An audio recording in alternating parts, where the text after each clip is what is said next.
Começa agora mais um DR com Pierre. Vamos dar continuidade a esta história linda dos judeus aqui no Brasil.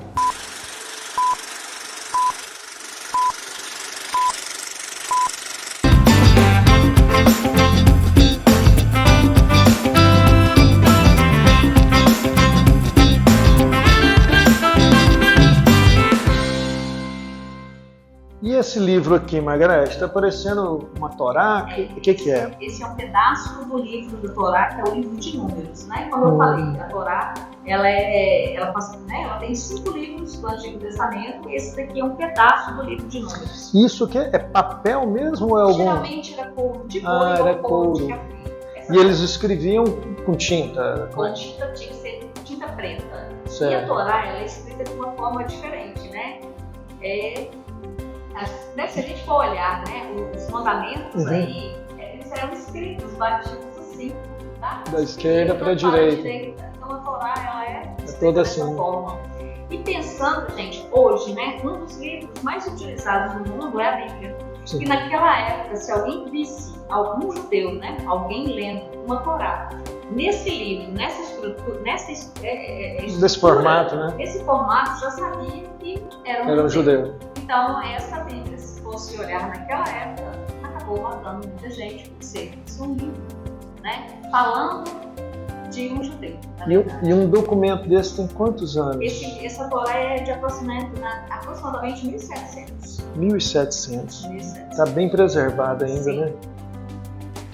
É um livro sagrado, né? A gente não toca diretamente, então tem até essa mãozinha aqui, ó. Viagem, não sei se você tinha observado. Parece até o dedinho da gente aqui já. Isso é para seguir a leitura também, né? E agora nós vamos para a parte pior do nosso assunto, né? Nós vamos conhecer o que de fato aconteceu, né? Os tipos de tortura, equipamentos de tortura que aconteceram nessa época de Inquisição aqui em Minas. Vamos lá. E antes da gente mostrar os instrumentos, né? Esse era o traje que um judeu tinha que usar como forma de punição. Se um judeu fosse condenado aí para as fogueiras da Inquisição, se essa penalização fosse maior, tinham desenhos de demônio nessas roupas aqui. Então, sim, as pessoas eram condenadas à morte. Aqui tem uma carapuça, né? Como a gente falou, as tradições, né? Faz parte também do traje, que é o São Benito aqui, a carapuça. Aqui o traje do carrasco, né, o guarda que levavam, né, os judeus para serem queimados ou para receber a sentença. Então eles usavam esse traje. Aqui a gente vai entender 2 tipos de objetos de tortura. Primeiro aqueles objetos aí, eles já extraíam um pouquinho mais de sangue, né, e também foram utilizados em escravos aqui no Brasil. E depois foram criados esses outros objetos de tortura, esses que estão do lado de cá. Por quê? Aqueles objetos lá estavam sangrando. E nesse sangramento acabava lembrando um pouquinho, né, da comparação de um judeu com Jesus. Então os inquisidores criaram esses outros instrumentos aqui que eles não sangravam. Né? Então a gente imagina, né, que os engenheiros criaram justamente para não ter sangue nenhum, né, nessas vítimas. Esse daqui, né? E esse, gente, foi um dos mais utilizados aqui no Brasil. Como diz a doutora Anita Novice, uma das maiores escritoras, esse daqui, e principalmente esse, o garrote, foram um dos mais utilizados aqui. Isso aqui como é que era? A pessoa ficava sentada aqui? Sentada aqui, com o pescoço aqui e atrás, ó. Você ia apertava a nuca. E ele era enforcado aqui aos poucos. Porque, na verdade, gente, as torturas não era para matar diretamente. Era para só causar o sofrimento. Era para sofrer e tirar a confissão. Porque a partir do momento que a pessoa confessa, né, o Estado, se a gente for falar, né, a Inquisição, o Tribunal de Santo Ofício, ele tinha o que ele queria ouvir. Então era a confissão, porque aí ele poderia extrair os seus bens. Esse outro objeto aqui, a pessoa deitava e apertava o tórax. Esse outro aqui, né, a pessoa poderia ser pega pelo braço aqui, ou por trás, ou mesmo nos pés. Então a pessoa ficava esticada. Né? E assim, como eu falei, existem pessoas que trabalham na Inquisição, e aqui a gente vai mostrar, né? Tinha um que denunciava, né? E o outro que fazia um papel de escrivão. Era o que a gente vai, não sei se você consegue mostrar ali nesse painel 3, tem uma pessoa anotando o processo. Então, a partir do momento que a pessoa confessa, ela é indiciada ali, então já inicia um processo para ela. E, finalizando aqui, o nosso objetivo nessa sala, como eu falei, não é mostrar objetos de tortura, é fazer com que as pessoas consigam refletir sobre isso, e não deixar esse antissemitismo acontecer mais uma vez, infelizmente. E na verdade, assim, a gente percebe que às vezes são interesses, como nós temos os interesses hoje da nossa época, e na época era um jogo de interesses mesmo, e acaba que pessoas inocentes sofrem com isso. Com certeza.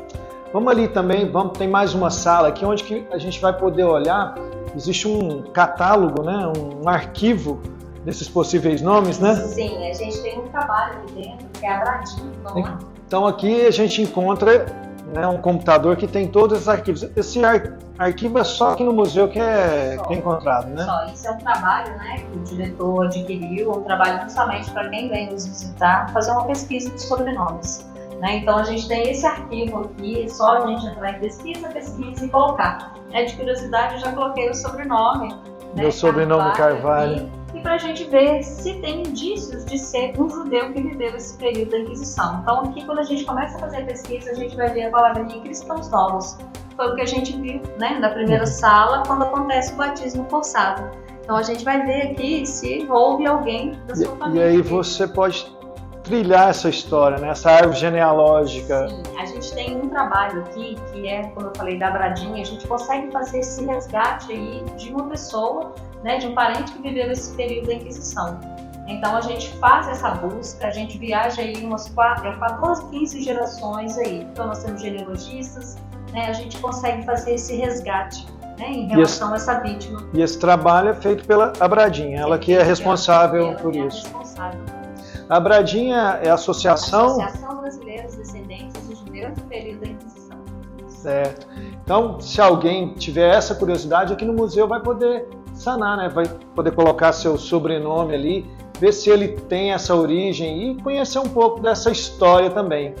E também a gente tem livros, Ainda entrando aqui na Bradinha, existe uma lei, que é a Lei Tributária de Portugal, onde concede a cidadania portuguesa para quem foi um judeu que viveu esse período da Inquisição. Essa lei teve algumas alterações aí, mas aí a gente pode auxiliando e informando também, que é interessante para a gente saber mais sobre isso. Interessante. Então, se você houver uma descendência, você tem abertura com a cidadania portuguesa e europeia, Sim, essa lei teve alterações. A gente não pode esquecer, porque ela já está praticamente finalizando. Mas vale a pena ainda pesquisar, porque para conhecer as raízes judaicas, não encerrou. Certo. Continua essa pesquisa aí. Ainda continua funcionando. Continua. E parece que vocês têm um livro que condensa toda essa história. Como é que é? A gente tem esse livro aqui, que é o Bicentenário do Término da Inquisição. A gente fez esse trabalho aqui, o nosso idealizador aqui, o Marcelo Guimarães. Esse livro, ele condensa tudo o que acontece aqui no museu. Então a gente conta sobre todas as salas e a gente fala sobre o processo da Inquisição. Então é muito interessante esse livro. Ficou muito bonito, acho que vale a pena ter um livrinho desse em casa. E a aquisição é feita só aqui no museu ou é feita através da internet também? Pode ser, a gente tem uma loja virtual também, onde as pessoas conseguem adquirir. Perfeito. Então, depois nós vamos estar colocando aí todos os links, telefones, acesso, Tem também, quem tiver interesse pode estar trazendo escola, grupos. Sim, isso é muito interessante também, O museu, como ele é um museu particular, as nossas rendas são realmente, com as visitas, com as vendas, de alguns livros também. E as escolas, se tiverem interesse, é só entrar em contato com a gente. Então, a gente tem escola aí programando até o final do ano, para as pessoas escolherem o melhor dia, o melhor horário, para a gente poder fazer essa visita guiada. Sei que vai ser bem interessante aí. E é bom a gente resgatar essa história, resgatar nossas origens, Nós vamos finalizando. Te agradeço, Margarete, pela participação, também, por todas essas informações valiosas que vocês têm guardado aqui. E convido vocês, estando aqui em Belo Horizonte, venham visitar o Museu de História da Inquisição e conhecer isso de perto, A gente mostrou só algumas cenas, mas aqui você pode ter oportunidade de conhecer artefatos, história, esses nomes, fazer essas pesquisas. Nossa, né? coisa, é muita coisa, justamente. Muito obrigado. Eu que agradeço. E até o próximo programa.